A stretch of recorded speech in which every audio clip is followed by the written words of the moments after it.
रूहानी ताकतें हमारे आसपास हमेशा मंडराती रहती हैं। उनकी एक अलग ही दुनिया होती है जो वास्तविकता में तो दिखाई नहीं देती, लेकिन कुछ घटनाओं से महसूस जरूर होने लगती है। ऐसी ही एक हवेली के भूत की है। दरअसल एक पुरानी हवेली है जिसमें कई साल पहले राजा महाराजा रहा करते थे, लेकिन अब वह वीरान पड़ी है क्योंकि उन राजाओं के वारिस देश से बाहर जा चुके हैं। हवेली की हालत जर्जर हो चुकी है। अब उसे मरम्मत की जरूरत है। इसके लिए शासन के नोटिस के अनुसार संपत्ति के मालिक को सूचित किया जाता है। कुछ दिनों में पूर्व राजाओं के वारिस में से एक लड़की हवेली में अपने बच्चे के साथ दाखिल होती है, जो कि उस जमाने के राजा के नाती की लड़की थी। उसका नाम उर्मिला था। उसके पति की कार एक्सीडेंट में मौत हो चुकी थी। अब वह विधवा हो चुकी है, लेकिन उसके पास उसका एक बेटा है जो 8 वर्ष का है और वह भी अपनी मां के साथ हवेली आया है। हवेली बहुत विशाल थी, इसलिए उसकी साफ सफाई के लिए कई मजदूर बुलाया गए, जिन्हें चप्पे चप्पे की सफाई करने का ठेका दिया गया।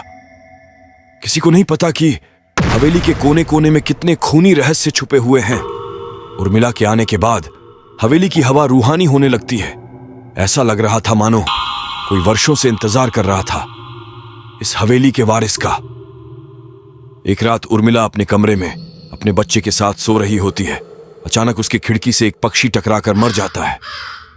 यह घटना अपने आप में असामान्य थी।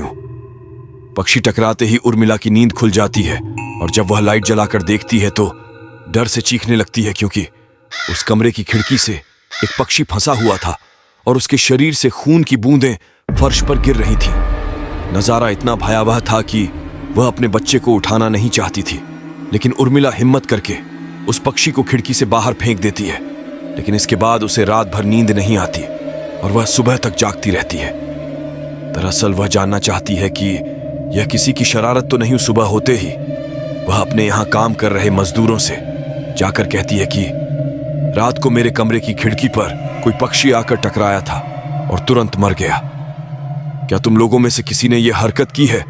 क्योंकि पक्षी खुद ब खुद तो खिड़की से नहीं टकरा सकता। मजदूर कहते हैं, नहीं, हमने तो खिड़की से नीचे किसी पक्षी को मरा हुआ नहीं देखा।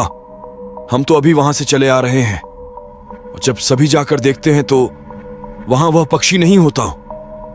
उर्मिला घबराने लगती है कि यह क्या, यहां तो पक्षी होना चाहिए या कम से कम खून की कुछ बूंदें दिखनी चाहिए, लेकिन यहां पर पक्षी का एक पंख तक नहीं पड़ा हुआ। उर्मिला सभी मजदूरों को कहती है कि हवेली में बहुत सी कीमती चीजें और मूर्तियां हैं, संभाल के साफ सफाई करना। मजदूर अपने अपने काम में लग जाते हैं। उर्मिला अपने बच्चे के साथ कमरे में टीवी देख रही होती है कि अचानक हवेली की छत से एक मजदूर नीचे गिरता है। उर्मिला को अचानक लोगों की आवाज सुनाई देती है। वह भागकर खिड़की से नीचे देखती है तो एक मजदूर की लाश पड़ी होती है। उर्मिला कमरे से नीचे आती है और इसके गिरने का कारण पूछती है। लोगों के जवाब अलग अलग होते हैं। कोई कह रहा होता है कि इसने खुद आत्महत्या की है और कोई कह रहा था कि यह गलती से गिर गया है। सभी के दावे अलग थे, लेकिन उर्मिला को कुछ अनकही बातें सुनाई दे रही थीं। उर्मिला के कान में अचानक एक आहट के साथ आवाज आती है, अपने बच्चे को बचा सकती है तो बचा ले। उर्मिला यह वाक्य सुनते ही अपने कमरे की तरफ भागने लगती है, क्योंकि कमरे में उसका बच्चा अकेला टीवी देख रहा होता है। जैसे ही उर्मिला कमरे में पहुंचती है तो उसका बेटा खिड़की से कूदने वाला ही होता है कि उर्मिला उसका पैर पकड़ लेती है और वह खिड़की से लटक जाता है। उर्मिला पूरी ताकत से उसे ऊपर खींचती है, लेकिन बच्चा फिर भी कूदने की जिद कर रहा होता है। उर्मिला किसी कदर अपने बच्चे को काबू में करती है और कमरे के बाहर आ जाती है और वह मजदूरों से पूछती है, बताओ क्या है इस हवेली में, क्योंकि यह बच्चा तो ऐसा नहीं कर सकता और अभी यह सब जो हो रहा है कुछ अलग ही चल रहा है। तभी एक बूढ़ा मजदूर उर्मिला से कहता है, बेटी ज्यादा जानना हो तो अपने पूर्वजों की कहानी पढ़ो, तभी तुम्हें इस हवेली का इतिहास पता चलेगा। इस हवेली की कहानी की किताब इसी गांव के सरपंच के घर में रखी होती है, जो कि बहुत साल पहले मर चुके थे, लेकिन अब भी उनके बेटों के पास वह किताब मौजूद थी। उर्मिला सरपंच के घर पहुंचती है और किताब ले लेती है। किताब पढ़ते ही उसे पता चलता है कि इस हवेली में एक नौकर नौकरानी भी थे, जिनके बीच में बहुत प्यार था, और वह कई सालों से हवेली की सेवा कर रहे थे। लेकिन एक बार रानी के शाही गहने चोरी हो गए और उसकी शंका में राजा ने नौकरानी को चोरी की सजा दी और उसे जिंदा दफना दिया गया। उसके गम में उसके पति ने भी अपनी जान दे दी और उसके 1 महीने बाद ही उस राजा ने अपनी ही तलवार अपने गले में घुसेड़कर आत्महत्या कर ली।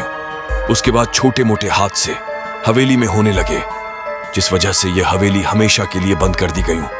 कई सालों के बाद वहां कोई आया है, जिससे वहां रहने वाली आत्माओं को मौका मिल गया फिर से बदला लेने का।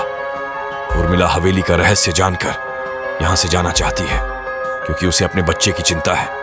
इसलिए वह रात में ही कार लेकर एयरपोर्ट के लिए निकल जाती है।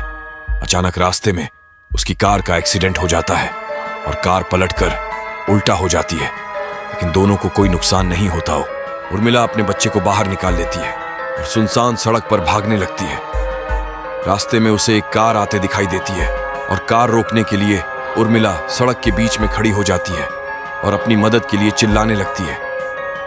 तभी अचानक कार वाला आकर कार का ब्रेक लगा देता है।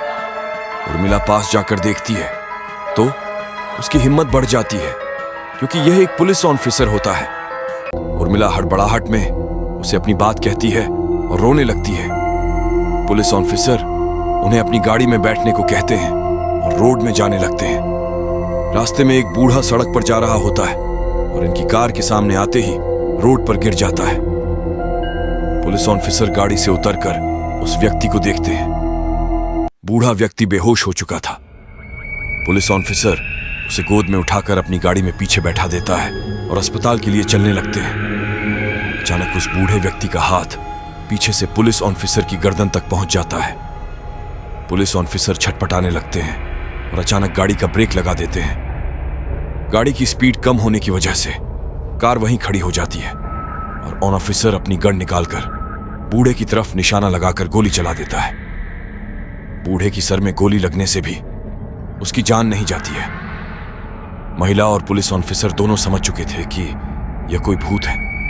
भूत को देखते ही उर्मिला अपने बच्चों को लेकर बाहर निकल जाती है और इसी बीच पुलिस ऑफिसर भूत की पकड़ से अपने आप को छुड़ाने में कामयाब हो जाते हैं। पुलिस ऑफिसर के बाहर निकलते ही तीनों बाहर रोड से भागने लगते हैं और कुछ देर भागते हुए उन्हें सड़क के किनारे जगमगाती लाइट्स दिख रही होती है।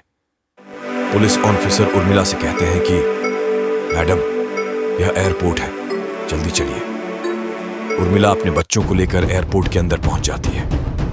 एयरपोर्ट पहुंचते ही उर्मिला की जान में जान आ जाती है, क्योंकि पुलिस ऑफिसर की बहादुरी की वजह से उसके बच्चे की जान बच गई थी। लेकिन हवेली में भूतिया ताकतों का आधिपत्य अभी तक बना है और इसी के साथ खूंखार भूतिया कहानी खत्म हो जाती है।